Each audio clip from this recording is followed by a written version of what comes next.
Next on Worcester News Tonight, the street the Boys and Girls Club is on will get a name change thanks to help from kids in Worcester. Plus, Worcester City councilors are looking into how body cameras will affect the city financially.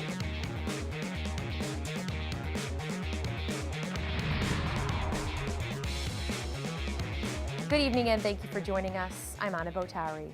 Before today, the Boys and Girls Club of Worcester was located at 65 Tainer Street, but from now on it will be known as Boys and Girls Club Way. The same name was given to Worcester's Kilby Street earlier this year. City officials say it's another step in the city's revitalization. Our Cam Jandro's live in Worcester tonight with more. Cam?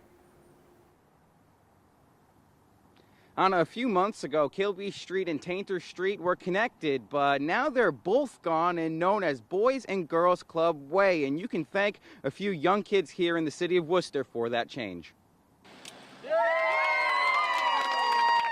A downpour couldn't stop Worcester's Boys and Girls Club from celebrating their new street name. What was once Kilby and Tainter Streets is now Boys and Girls Club Way. But the heroes today were our kids. It's because of our kids that we have a new name of our street. Those kids at the Boys and Girls Club had a chance to be involved in the process. They asked to change the name, thought of a new one, and brought it to City Council. I came here and taught them how to work with, how to be able to do the petition, how to present themselves, what's an item number. And they did, and they went and they spoke and they presented. With the DPW, with planning board, so they really got to see the full process. And I think what they learned was that you got to stick to it and that you don't give up. The city held a similar celebration earlier this year when the Kilby Street portion was changed to Boys and Girls Club Way. City Manager Ed Augustus, a Boys and Girls Club alum, says Thursday's celebration is proof the city is focused on more than just the big projects. According to the Maine South CDC, there have been more than $50 million in investments in their neighborhood. Maine South has evolved brand new housing that is anchoring people in this neighborhood, raising their families, providing stability to this neighborhood. Now, speaking of exciting news for the Boys and Girls Club, alumni Jose Rivera is getting ready for his 50th professional fight. He's dedicating it to the Worcester Boys and Girls Club, and he'll also be giving some of the proceeds to them as well. We're live in Worcester tonight. I'm Cam Jandro. Worcester News Tonight. Tonight we have a live look at the latest renderings of Worcester's Polar Park. The images aren't complete, but give a good idea of the design by architects. This July, work is set to begin on the $240 million project. A POSOC spokesperson tells us they'll have some close to final renderings in the next few weeks. The United States Senate passed a law Thursday, which is set to be the strongest anti-robocall legislation in history. The bill was co-created by Massachusetts Senator Ed Markey. Known as the Traced Act, the bipartisan bill would increase the fines given to robocalls. It passed overwhelmingly at 97-1. Senator Markey describes robocalls as an American crisis and says the numbers are staggering. In 2018, consumers received an estimated 48 billion robocalls, 18 billion more than in 2017. That's 131 million robocalls per day. The bill now goes to the House and then to the President. The Worcester Police Department rolled out a body camera pilot program earlier this month. Now members of the Worcester City Council are asking what the financial impact will be going forward. 20 officers who volunteered for the pilot program are outfitted with body cameras from May to November. The cameras record audio and video, and the officers upload the data to the cloud. City Councilor at-large Christian King says he thinks things are moving in the right direction by getting the unions and police department leadership on board. He says the next step is for the council to find out funding sources. Any legal consultation that has to occur with regards to, how we allow footage to be given out to the public.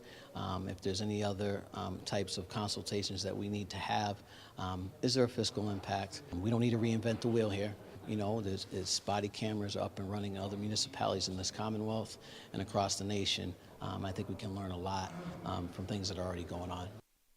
King says Boston is one of the cities in Massachusetts moving forward with body cameras, and he has specifically asked the council to look at what they're doing and what the financial impact is there. Starting next week, Good Chemistry will no longer be required to have a paid police detail on site. Worcester's first adult-use marijuana shop confirmed Thursday, due to a smooth and steady rollout, the detail is being lifted. They opened for recreational sales May 1st. Expecting big crowds, the License Commission approved a crowd and traffic control plan for the first 30 days. Good Chemistry will still have their own security on site. Many describe downtown Worcester as being in the middle of a renaissance, but there are some historic buildings near Main Street still vacant. Plans for a future school were recently dropped, but developers are confident the buildings will be put to good use. Our Chandler Walsh explains. The former Lincoln Square Boys Club reminds Joni Conan of her dad. He studied there when it was part of a vocational school. Which room was he in?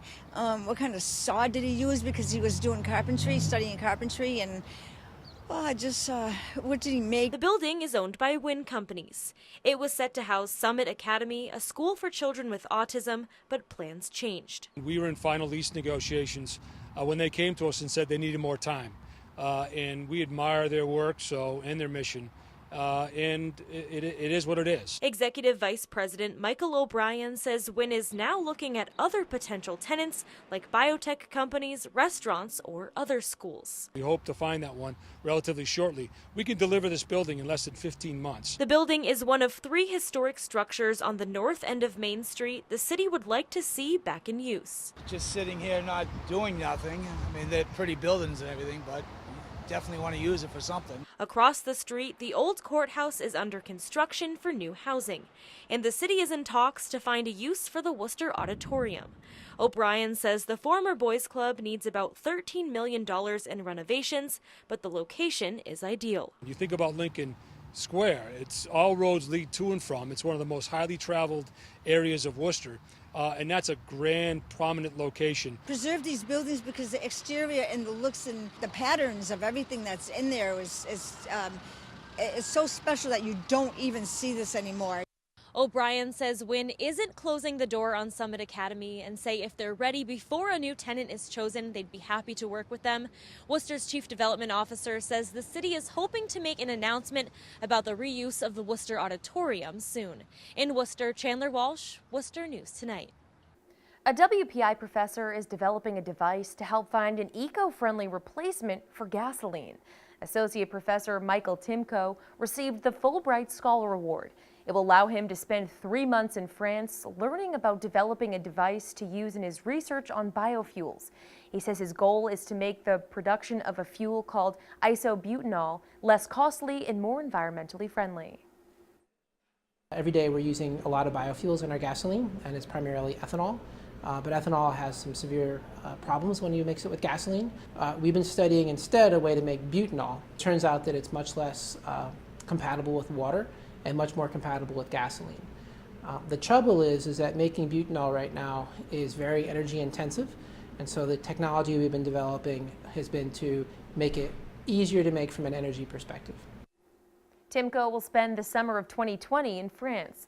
He says as a chemical engineer, he feels a responsibility to work on projects benefiting the environment. The 11th Annual Student Wellness Conference looks at real-life struggles some may face, like drugs and alcohol abuse.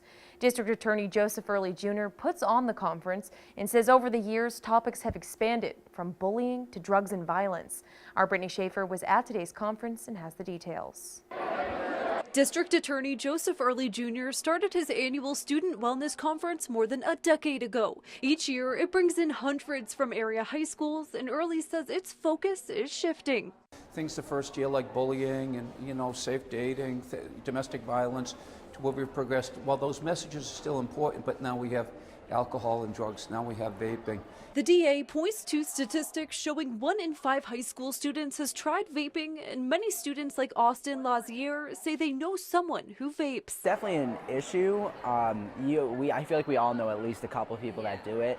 and people become very dependent on it, and that's the main problem. Speaker Danielle Adams told students about her father and brother's smoking addictions. She says tobacco companies use the same marketing techniques they did when selling cigarettes 50 years ago. The tobacco industry spends $1 million per hour on marketing and advertising. The young people really seem to feel that point, knowing that they're kind of being tricked by this industry into a lifetime of addiction. And it's really the same thing that's happening with a different product. Student leaders say they learned valuable lessons Thursday. They look forward to teaching their fellow classmates. There's underlying issues with our brain and issues with ourselves that cause us, and not only that, but companies know how to get to specifically teenagers because we have such malleable minds. Finding ways to help people get help. Like, they need to know that there is help out there once you get into poor situations like this. Whenever I find someone that's involved in vaping, involved in alcohol, I want to be that advocate. Brittany Schaefer, Worcester News Tonight. A successful clinical trial for a startup with Worcester ties. Their 7-week study looked at patients with a genetic disorder related to the buildup of fatty materials in arteries. The company conducting the study had positive results in its first clinical trial. HDL Therapeutics is based out of Florida, but is working in an incubator space in Worcester. The study looked at developing a therapy using a patient's own blood plasma and enriching it to help the body remove fatty material. It shows that in patients with homozygous FH, that we are able to set the clock back on the disease, and this is truly the first disease-modifying therapy.